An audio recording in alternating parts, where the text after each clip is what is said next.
Salut tout le monde, c'est Hugo et aujourd'hui on va faire le test d'un écran secondaire pour votre PC portable ou votre MacBook.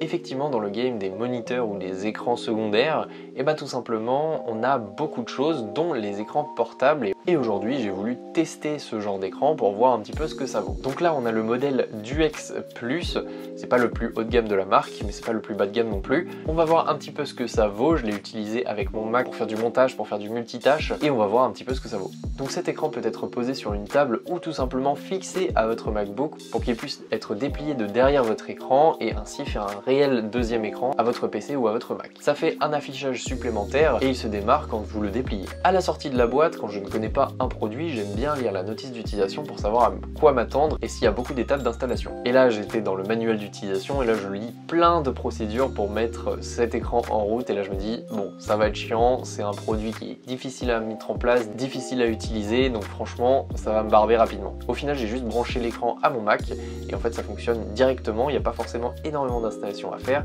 sauf sur les versions antérieures de Mac et de PC. Ça se branche en USB-C par contre, donc si vous avez un seul port USB-C, ce sera sur un adaptateur qu'il faudra le brancher si jamais vous voulez recharger votre Mac en même temps. Bon, au démarrage, vous devrez quand même aller dans les paramètres de votre Mac ou de votre Windows pour modifier la résolution de cet écran. Je peux aller jusqu'en 1920 par 1080p, mais elle ne l'est pas d'origine, donc il faut aller modifier ça. En plus, vous pourrez modifier la rotation de l'écran, à savoir si vous voulez l'utiliser de manière verticale ou horizontale, et vous pourrez aussi modifier la position de cet écran par rapport à votre premier écran. Donc si jamais vous voulez utiliser le deuxième écran à droite, vous pouvez le positionner sur la map virtuelle à droite. Vous pourrez aussi sur Mac gérer la colorimétrie de cet écran, donc en fonction de plusieurs profils de couleurs prédéfinis dans vos paramètres de système, et vous pouvez aussi choisir entre l'utiliser à 50 Hz et à 60 Hz. L'écran a une dalle mat, donc c'est utile pour l'utiliser en extérieur ou tout simplement pour pas avoir de reflets quand il y a du soleil derrière vous. Par contre, quand vous réglez la luminosité de votre écran principal, donc celui qui est d'origine sur votre Mac ou sur votre PC, ça ne change pas celle qui est sur votre écran secondaire. Bon, honnêtement, la qualité des matériaux laisse à désirer, c'est du plastique majoritairement et franchement, je vous dirais d'être précautionneux lors de votre utilisation, faut pas être un gros bourrin pour utiliser ce genre de produit. À l'installation, il faut sortir l'écran de son petit étui en plastique de manière droite parce que sinon il y a du jeu et ça risque de tout péter. Donc ce que je recommande principalement, c'est de le laisser sur un bureau et juste d'arriver avec votre Mac branché et puis c'est bon.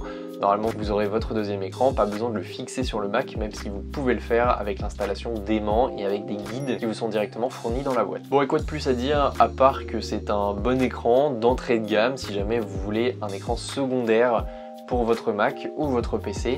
Franchement, ça fait le taf, c'est pas le meilleur écran qui soit, mais si vous voulez du multitâche à pas cher, franchement, c'est un bon écran. C'est assez peu encombrant et c'est très pratique pour faire du multitâche ou tout simplement se balader entre vos applications. Ça peut s'adapter à plusieurs utilisations. Vous pouvez l'utiliser en perso pour déplier votre écran et faire un affichage étendu ou tout simplement un affichage dupliqué en fixant ça derrière le Mac et pour faire des présentations PowerPoint par exemple à quelqu'un qui se trouverait en face de vous mais tout en gardant un aperçu pour vous de ce que vous avez sur votre Mac. Donc voilà pour ce produit. J'espère que vous vous serez fait un avis dessus après cette vidéo. On se retrouve pour de prochaines et sur les réseaux sociaux. Salut tout le monde.